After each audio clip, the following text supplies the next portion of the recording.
함께 들을 하나님의 말씀은 구약성경 잠언 18장 1절에서 7절 말씀입니다.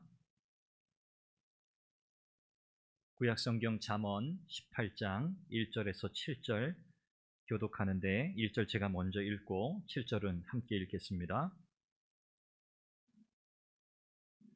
무리에게서 스스로 갈라지는 자는 자기 소욕을 따르는 자라. 온갖 참 지혜를 배척하느니라.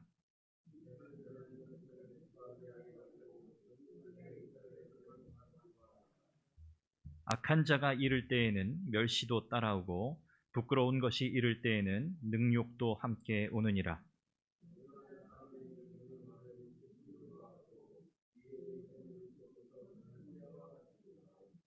악인을 두둔하는 것과 재판할 때에 의인을 억울하게 하는 것이 선하지 아니하니라.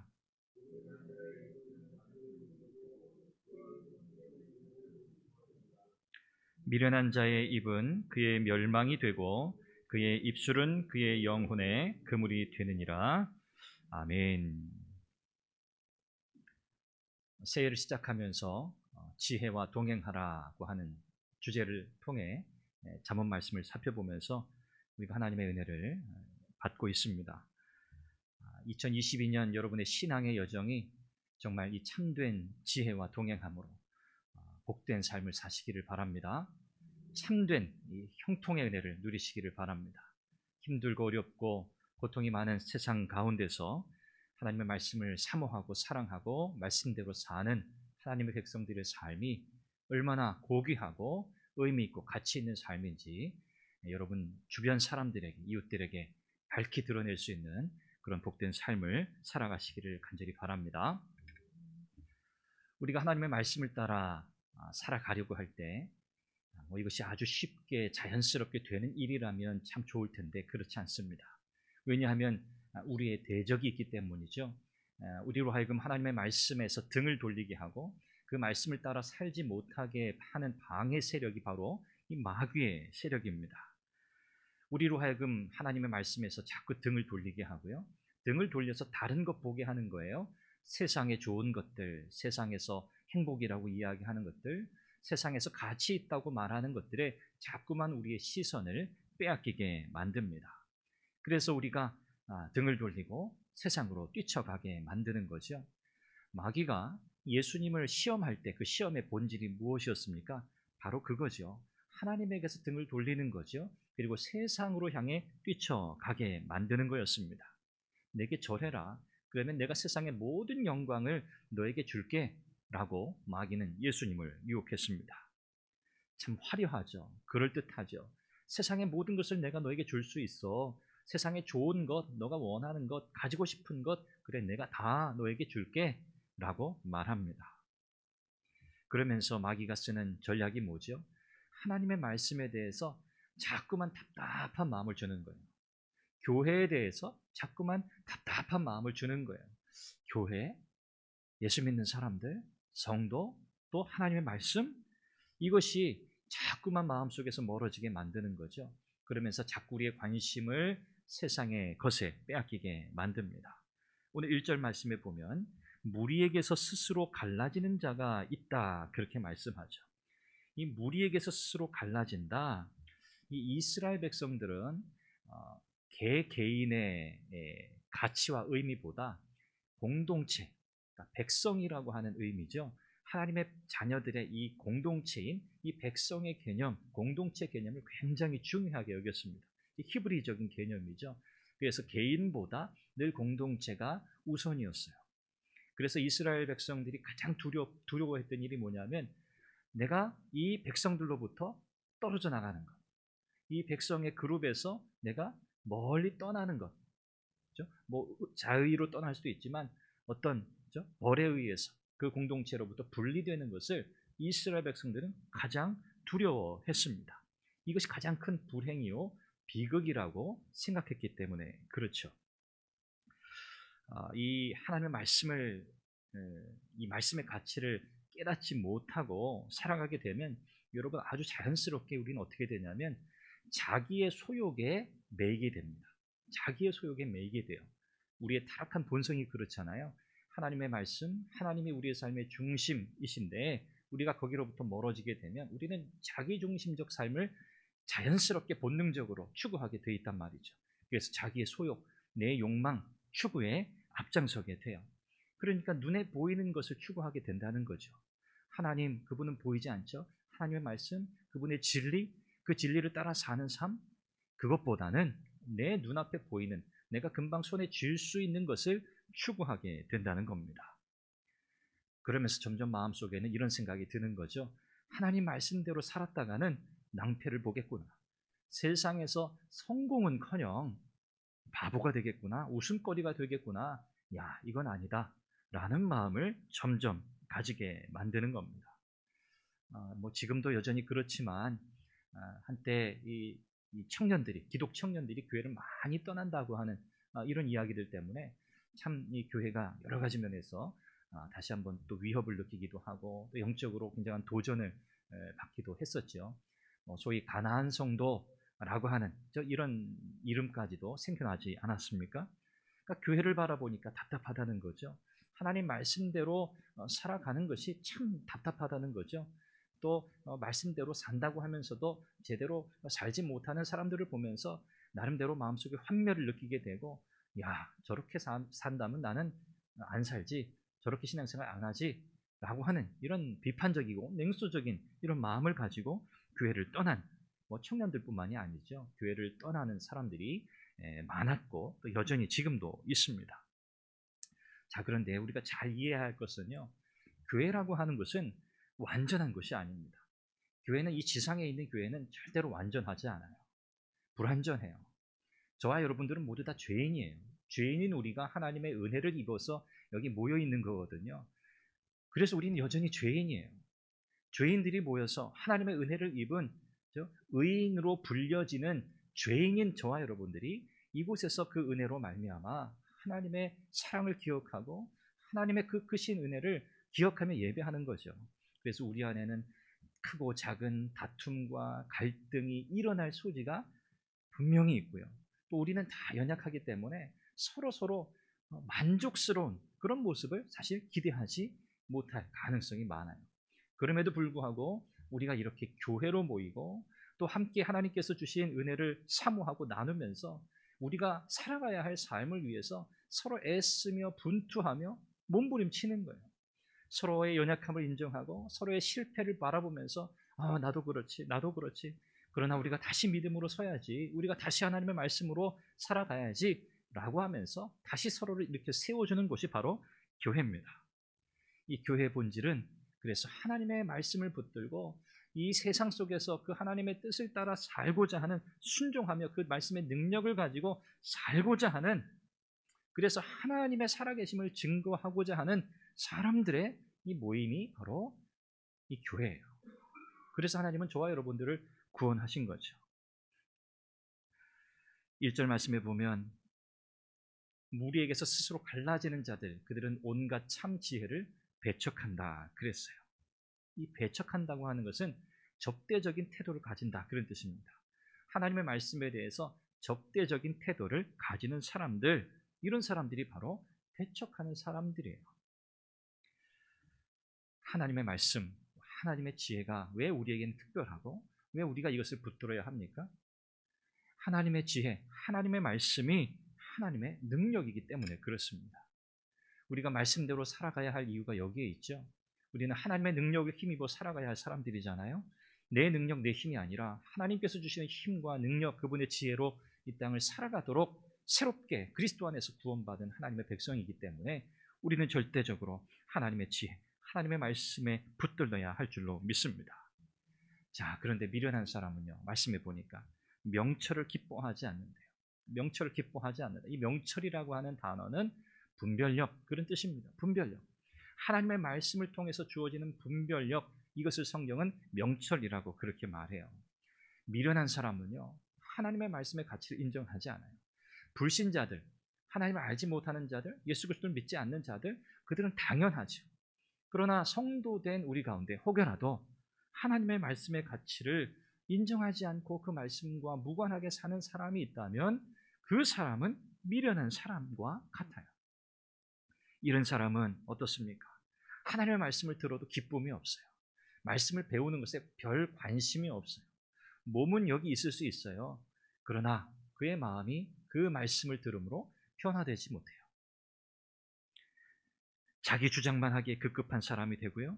마음의 무지함과 조급함과 고집과 편견, 이기적인 모습들을 그대로 그냥 드러내는 사람이에요.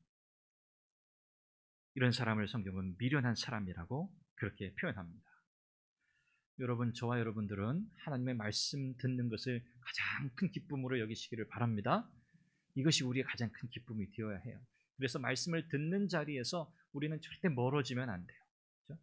사모하는 심령으로 하나님의 말씀을 듣는 자리, 하나님의 말씀을 배우는 자리, 그 말씀을 묵상하는 자리, 그 자리가 우리의 삶에 절대적으로 있어야 한다는 것을 기억하시기를 바랍니다. 2022년 올 한 해는 정말 여러분의 개인적인 영적인 경건 생활의 이 훈련 속에 하나님의 말씀에 대한 이 비중을 가장 크게 두세요. 말씀과 기도, 그렇죠? 말씀과 기도의 이 비중을 여러분 가장 크게 두시고요. 이 영적 훈련에 진력을 다하시기 바랍니다. 3절에 보니까 악한 자는 부끄러움과 멸시를 당하게 된다 그랬어요. 이 악하다, 성경은 계속해서 어리석은 자, 미련한 자, 악한 자, 이런 사람들을 공통적으로 하나님의 말씀과 상관없이 사는 자들이라고 그렇게 표현하고 있다는 거죠. 하나님의 말씀을 듣지 않는 사람, 말씀에 순종할 마음이 없는 사람, 이런 사람이 악한 사람이에요. 이런 사람의 마음은 어떻게 된다고요? 교만해집니다. 교만해져요. 우리라도 마찬가지예요. 저와 여러분들이 하나님의 말씀에 순종하지 않고 그 말씀과 상관없이 그냥 내 생각, 내가 살아오던 그런 방식, 옛사람의 그런 모습으로 살아간다고 할 때 우리는 여지없이 악한 자가 되고요, 교만한 자가 될 수밖에 없어요. 참 이것이 어렵죠. 우리에게는 신앙생활 하는 것이 참 쉽지 않아요. 또 어떻습니까? 세상 사람들은 안 그런 것 같지만 교회를 늘 주시하고 있어요. 저분 교회 다닌다고 하는데, 예수 믿는다고 하는데, 신앙생활 한다고 하는데 말하지 않아도 다 주목해 보고 있습니다. 그러다가 이러는 거예요. 혹여라도 우리가 실수를 하고 우리가 어떤 세상적인 어떤 일들에 대해서 우리가 뭔가 좀 즐거워하고 기뻐하고 그것을 추구하는 것처럼 보이게 되면 굉장히 환영해줘요. 아유, 맞아요. 그렇게 하는 거예요. 아유, 드디어 이제 제대로 사는 법을 아셨네요. 이러면서 굉장히 환영해 주는 것처럼 보입니다만 실상은 그 마음은 그렇지 않아요. 아유, 어떻게 생각하겠어요? 아이고, 별 수 없구만. 그렇게 생각하지 않겠습니까? 저 사람 예수 믿는다고 하던데, 교회 다닌다고 하던데, 아유, 저 사람 우리보다 더 사실은 더한 사람이네. 이렇게 생각할 수 있다는 겁니다. 이런 사람은 어떤 사람일까요? 맛을 잃은 소금과 같죠. 맛을 잃은 소금과 같은 거예요. 성경은 세상 사람들이 저와 여러분들의 모습을 보면서 하나님을 볼 수 있어야 한다라고 말씀합니다. 저와 여러분들은 그런 삶을 사시기를 바랍니다. 내 모습, 내 삶을 통해서 하나님의 드러나는 삶, 그런 은혜가 여러분 가운데 있으시기를 바랍니다. 4절에 보니까 이렇게 하나님의 말씀을 듣고 그 말씀에 순종하며 사는 사람이 누리는 유익이 무엇인가를 우리에게 소개해줘요. 저는 참 이 말씀이 참 우리의 삶이 이런 삶이 되면 좋겠다, 그런 생각을 하게 됩니다. 그들의 말은 깊은 못과 같고 지혜의 샘은 솟쳐 흐르는 내와 같다. 그들의 말은 깊은 못과 같대요. 지혜의 샘은 솟구쳐 흐르는 냇물과 같대요. 어떤 사람이요? 하나님의 말씀을 따라 순종하며 사는 사람의 삶이 그들의 입을 통해서 나오는 모든 말은 지혜의 말이요, 다른 사람들에게 힘을 주고 위로를 주고 활력을 주고 생명의 능력을 맛보도록 하는 그런 복된 삶을 살아가게 된다는 겁니다. 저와 여러분들이 이런 삶을 사시기를 바랍니다. 여러분, 시편 기자가 그렇게 표현하잖아요. 하나님의 말씀을 사모하는 것, 사슴이 시냇 물을 찾듯이 갈급해서 그 물을 먹지 않으면 살 수 없는 거예요. 갈급함으로 그 시냇물을 마시려는 그 사슴의 모습과 같이 하나님의 말씀을 향한 사모함이 그와 같아야 한다고 우리에게 말씀하잖아요. 하나님의 말씀에 대한 사모함, 간절함이 여러분 가운데 더해지는 복된 한 해가 되시기를 간절히 바랍니다. 이렇게 하나님의 말씀을 우리의 삶 속에 담고 그 말씀을 따라 사는 사람은 자기의 삶이 복되고 하나님의 능력과 지혜와 활력으로 충만할 뿐만 아니라 다른 사람들에게도 그 선한 영향력을 미치고 그 귀한 열매들을 나누어주는 복의 통로가 된다는 것을 성경은 우리에게 말씀해요.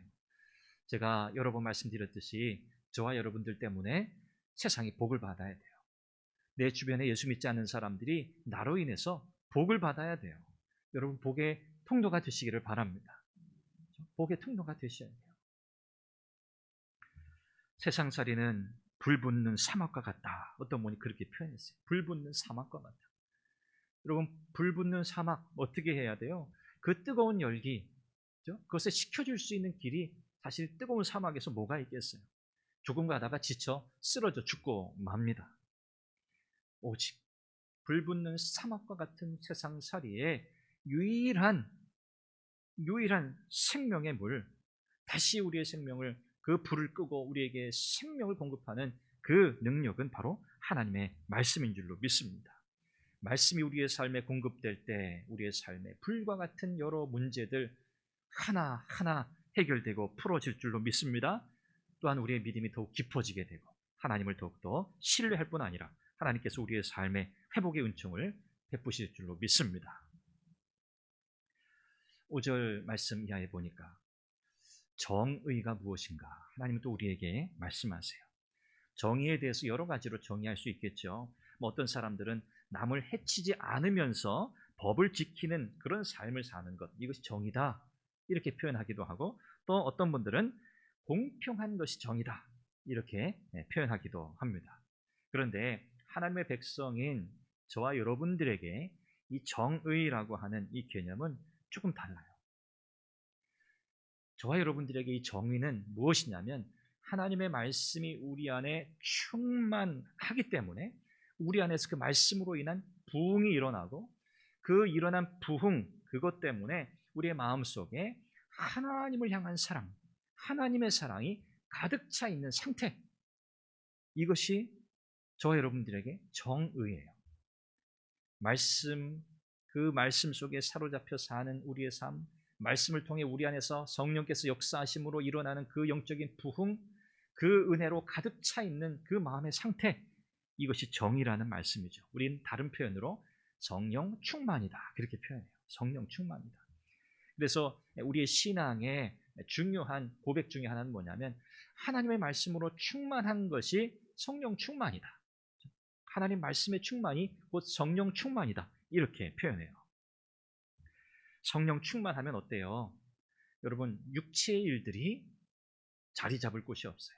그렇죠? 성령의 소욕과 육체의 소욕이 서로 공존할 수 없다고 했잖아요. 그래서 성령 충만하면 하나님의 은혜로 충만한 것이고요. 육체의 일들, 세상의 시기, 다툼, 싸움, 미움, 이와 같은 육체의 일들이 우리 안에 자리 잡을 수 없다는 거예요. 이렇게 은혜로 충만하기 때문에 어떻겠습니까? 다른 사람을 대하는 태도가 어떻게 되겠어요? 존중하는 거죠. 인정해 주는 거죠. 사랑하게 되는 거죠. 진심으로. 이것이 뭐냐? 이것이 바로 진정한 의미의 영적인 부흥이에요. 영적인 부흥. 우리는 이 영적인 부흥을 조금 이렇게 뭐랄까요? 추상적인 것, 뭔가 신령한 것, 하늘에 있는 것, 이런 것으로 이렇게 생각하는 경향이 강해요. 그러나 진정한 영적 부흥이 뭡니까? 이것은 뭐 어떤 수적인 증가, 이것이 아니에요. 그 의미가 아니에요. 영적인 부흥은 저와 여러분들이 말씀에 사로잡혀서 말씀대로 살아가면 그 말씀으로 인해서 성령께서 우리 안에서 역사하시고 하나님의 사람으로 우리를 하나님의 사랑으로 우리의 내면을 충만하게 채우시는 그 상태, 그 마음을 가지고 우리가 세상을 사는 거예요. 다른 사람들을 관계 속에서 살아가는 거예요. 이것이 진정한 의미의 영적인 부흥입니다. 이 영적인 부흥을 우리는 그래서 날마다 경험해야 하는 거예요.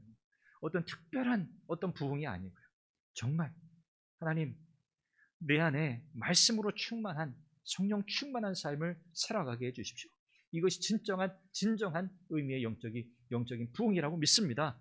이런 고백을 가지고 여러분들 살아가시기를 바랍니다. 이렇게 살아가면 5절 말씀처럼 말이죠, 악한 사람들을 두둔한다든지 의인을 억울하게 한다든지 이런 일이 일어날 수 없어요. 그렇죠? 공평, 정직을 가장 중요하게 생각하고 살아가게 되는 거죠. 이것이 성령 충만한 그리스도인의 삶이라고 할 수 있어요. 그러나 여전히 미련한 사람은 어떻습니까? 6절에 보니까 그냥 뭐 다툼 일으키는 사람이에요. 갈등 일으키는 사람이에요. 다른 사람들에게 상처를 주는 거예요. 하나님의 말씀을 멀리하는 것이 가장 심각한 이 문제, 바로 이겁니다. 나만 괴로운 것이 아니라 다른 사람들까지 괴롭게 만들어요. 우리는 그러면 안 돼요. 우리 그럴 수 있다는 거예요. 충분히 그럴 수 있어요. 7절에 보니까 그 입의 말이 멸망이 되고 스스로 올무에 걸리게 된다. 그렇게 말씀해요. 우리의 신앙생활의 큰 몫을 차지하는 영역 중에 하나는 뭐냐면 우리의 입이에요. 우리의 입, 우리의 말. 행동은 그래도 뭐 크게 뭐 폭력을 행사하지 않는 한 다른 사람들에게 어떤 막 피해를 주거나 그러진 않잖아요. 그런데 이 말이라고 하는 것은요, 엄청납니다. 이거 위력이 엄청 대단해요. 좀 말로 사람을 죽이기도 하고 살리기도 한단 말이죠. 좀 말이라고 하는 것 자체에 능력이 있어요. 그래서 성경은 말에 주의하라는 말씀을 너무너무 많이 하고 계세요. 그렇죠? 우리의 말이 나오는 이 마음, 우리의 마음을 잘 다스려야 한다는 말씀으로부터 시작해서 우리의 입술을 잘 제어해야 한다고, 그렇죠? 시편 기자는 하나님 내 입에 파수꾼을 세워주십시오, 그렇게 기도하잖아요. 왜요? 이 입이 얼마나 많은 실수를 하는가, 이 입으로 얼마나 큰, 그렇죠? 해악을 끼치는가. 그래서 성경은 우리에게 입을 늘 주의하라고 말씀해요. 우리가 읽지 않았지만 8절 말씀에 보면 참 다른 사람 이야기하는 거, 남의 말 하기 좋아하는 거, 이거 참 즐거운 일이잖아요. 성경에도 보니까 그렇게 이야기해요. 맛있는 음식을 먹는 것과 같아요. 별식과 같다는 거예요. 다른 사람 이야기하면 10분, 뭐 20분, 30분, 뭐 1시간, 2시간, 몇 시간이 흘러도 지겨운 줄 몰라요. 벌써 시간이 이렇게 됐어? 그래요. 그런데 여러분, 설교 들을 때, 하나님 말씀 들을 때 어때요? 10분 딱 들었는데 왜 이렇게 시간이 안 가지? 너무 지루한데 언제 끝나지? 이런 마음을 가지게 된다는 거예요. 여러분, 정말 우리 입술을 하나님의 말씀으로 잘 제어하는 저와 여러분들 될 수 있기를 바랍니다. 그렇죠? 우리의 말이 다른 사람들을 유익하게 하고 위로하고 격려하는 말, 그런 말이 되어야 해요. 이게 참 지혜로운 사람, 참 성도의 삶의 모습이라고 할 수 있습니다. 여러분, 2022년 이제 벌써 일주일여 지났습니다. 여러분이 작년 마무리하면서 새해 하나님 앞에 결심하고 다짐하고 또 기대하며 바라는 바가 있으실 줄 압니다. 올 한 해에는 정말 하나님의 말씀, 이 지혜 붙들고 여러분의 삶의 현장에서 힘써 싸우시기를 바라고요. 이 말씀대로 사는 자에게 하나님이 어떤 위로와 어떤 지혜와 어떤 능력을 부어주시는지를 정말 경험한 산 증인들이 다 되시기를 바랍니다. 어떤 어려움과 어떤 고난과 환난, 고통이 우리에게 다가온다 할지라도 우리가 절망하고 낙심하지 않고 말씀으로 끝까지 힘써 싸워 이기면서 승리하는 올 한 해 될 수 있기를 간절히 바랍니다. 하나님께서 우리의 보호자가 되어주세요. 우리의 울타리가 되어주세요. 오늘 본문 10절에 그 말씀이거든요. 하나님께 달려가십시오. 하나님께 피하십시오. 하나님은요, 우리를 끝까지 지키실 거예요. 여러분이 어떤 상황에 있든지 하나님은 우리를 절대 포기하지 않습니다. 여러분, 그분을 더 사랑하시고요, 그분의 말씀을 더 사랑하시면서 하나님의 크신 사랑을 더 풍성하게 깊이 경험하는 2022년 되시기를 간절히 바랍니다. 같이 함께 기도하죠. 하나님, 올 2022년 한 주간 신년 특별 새벽 기도회로 하나님 말씀, 잠언의 말씀을 묵상했는데, 하나님, 2022년 올 한 해 하나님의 말씀의 가치를 분명하게 깨닫게 하시고, 특별히 신앙의 공동체인 우리 선한 교회 안에서 하나님이 말씀의 은혜를 누리는 한 해가 되게 해 주옵소서. 말씀 따라 살아가는 삶을 통해 하나님께서 우리를 지키고 또 인도하시는 그 놀라운 은혜를 경험하는 한 해가 되게 하옵소서. 또한 하나님의 말씀으로 충만케 하셔서 우리의 육체의 일들을 다 버리게 하시고 성령 충만하여 다른 사람들을 인정하고 존중하고 사랑하는 삶을 살아가게 하옵소서. 우리의 입술을 지켜주옵소서. 마치 마르지 않는 깊은 샘처럼 다른 사람들을 위로하고 활력을 얻는 지혜의 말을 하는 올 한 해 지혜로운 삶이 되도록 은혜를 주옵소서. 여러분이 기도의 제목을 가지고 하나님 앞에 간구하기를 바라고요. 또 여러분 개인적인 기도의 제목을 놓고 또 하나님 앞에 나아가시기를 바랍니다. 같이 함께 기도합니다.